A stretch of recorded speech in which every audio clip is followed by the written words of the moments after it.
Hi, it's John Fluevog again. Welcome back. We're having a lot of fun here, at least I am. And we're reading Roald Dahl's fantastic Mr. Fox.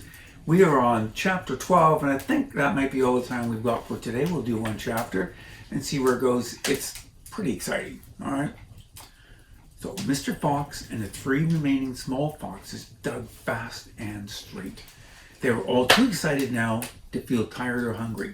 They knew they were going to have a whacking great feast before long, and the fact that it was none other than Mr. Bogus' chickens they were going to eat made them chortle with laughter every time they thought of it.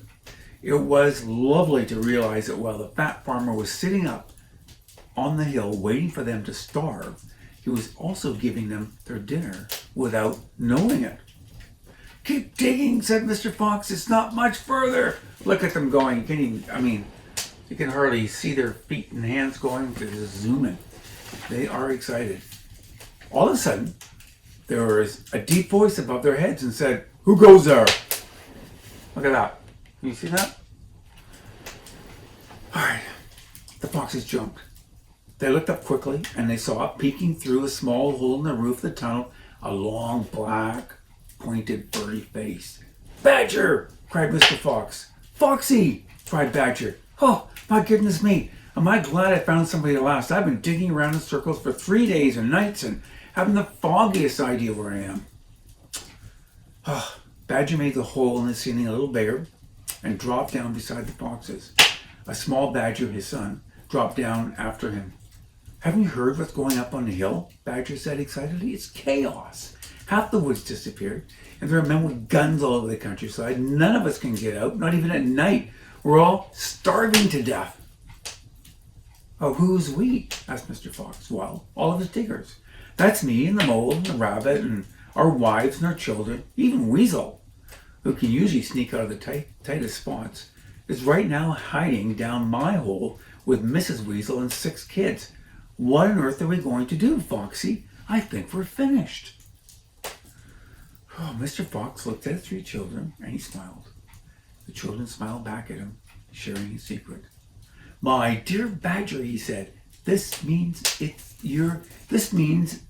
is all my fault." "I know it's your fault," said Badger furiously, "and the farmers are not to give up until they've got you. Unfortunately, that means us as well. It means everyone on the hill." Badger sat down and put his paw around his small son. "We're done for," he said softly. "My poor wife is up there so weak she can't dig another yard." And there we are. There's a picture of them sitting down, tired, weak, and done. They feel done for. It's a very weak moment, and I think we all know what that feels like. Let's see here what happens. "Nor can mine," said Mr. Fox, "and yet at this very minute she's preparing for me and my children the most delicious feast of plump, juicy chickens." "Stop!" cried the Badger. "Don't tease me. I can't stand it." "Oh, it's true," cried the small foxes. "Dad's not teasing. We've got chickens galore. And because everything is entirely my fault," said Mr. Fox, "I invite you to share in the feast. I invite everyone to share in it. You and the mole and the rabbit and the weasel, all your wives and your children. There'll be plenty to go around, I can assure you." "You mean it?" cried Badger. You really mean it?" Mr. Fox pushed his face closer to Badger's and whispered darkly, "Do you know where we've just been?" "Where?" "Right inside Bogus's chicken house number 1. "No." "Yes." "And that is nothing to where we are going now. You have come just at the right moment, my dear Badger. You can help us dig. And in the meanwhile, your small son can run back to Mrs. Badger and all the others and spread the good news." Mr. Fox turned to the small Badger and said, "Tell them they are invited to the Fox's feast. Then bring them all down here and follow this tunnel back and you'll find my house." "Oh, yes, Mr. Fox," said the small Badger. "Yes, sir, right away, sir. Oh, thank you, sir." And he scrambled quickly back through the hole in the roof of the tunnel and he disappeared. And that, I think it's true, is that chapter. Ooh, this is exciting. Wow. Thanks for coming back, and see you next time.